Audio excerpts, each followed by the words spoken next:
మన ప్రభువైన యేసుక్రీస్తు నామములో అందరికీ శుభాభివందనములు తెలియజేసుకుంటూ ఉన్నాను. ఈ ఉదయకాల సమయమున ప్రభువుల వారు మనందరితో మాట్లాడుతూ ఉన్నాడు. చూద్దాము ఎంత గొప్ప వాగ్దానమును మన పక్షంగా ఆయన ఇచ్చి ఉన్నాడు. మరి సామెతల గ్రంథము 28వ అధ్యాయము 25వ లేఖనాన్ని మనం పరిశీలిద్దాం. యెహోవా యందు నమ్మిక ఉంచువాడు వర్ధిల్లును. అవును, దేవుని యందు ఎవరైతే నమ్మకం ఉంచుతారో అట్టివారు ఈ లోకంలో వర్ధిల్లుతారని దేవుని వాక్యమే మనకు సెలవిస్తుంది. అయినా మనము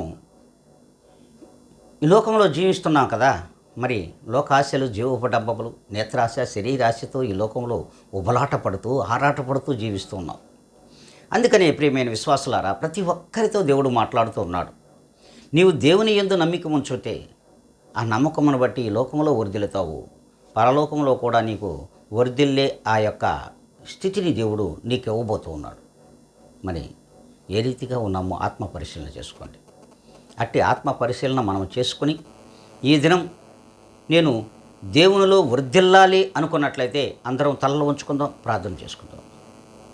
మహాగణుడవు, పరిశుద్ధుడవు, ప్రేమ కలిగిన మా తండ్రివి నానా, ఈ ఉదయకాల సమయంలో నీ ఇచ్చిన ఈ గొప్ప వాగ్దానంను నీ ప్రియ బిడ్డలందరిలో కూడా నాయనా దానిని మీ కృపతో నింపమని బ్రతిమలాడుకుంటున్నా. వాగ్దానం ప్రకారంగా నీ ప్రియ బిడ్డలు జీవించడానికి కృప చూపి అట్టి ధన్యత కలిగిన బిడ్డలుగా మీలో వర్తిల్లడానికి మీ యొక్క సహాయమును వరకు చేయమని బ్రతిమలాడుకుంటూ ఘనత, మహిమ, ప్రభావం మీకు ఆరోపించుకుంటూ యేసుక్రీస్తు యొక్క గొప్ప ఘనమైన నామములో నన్ను నేనుగా అతి మిక్కిలిగా తగ్గించుకుని అడిగి వేడుకొని ప్రార్థిస్తున్నాను మా తండ్రి. ఆమెన్.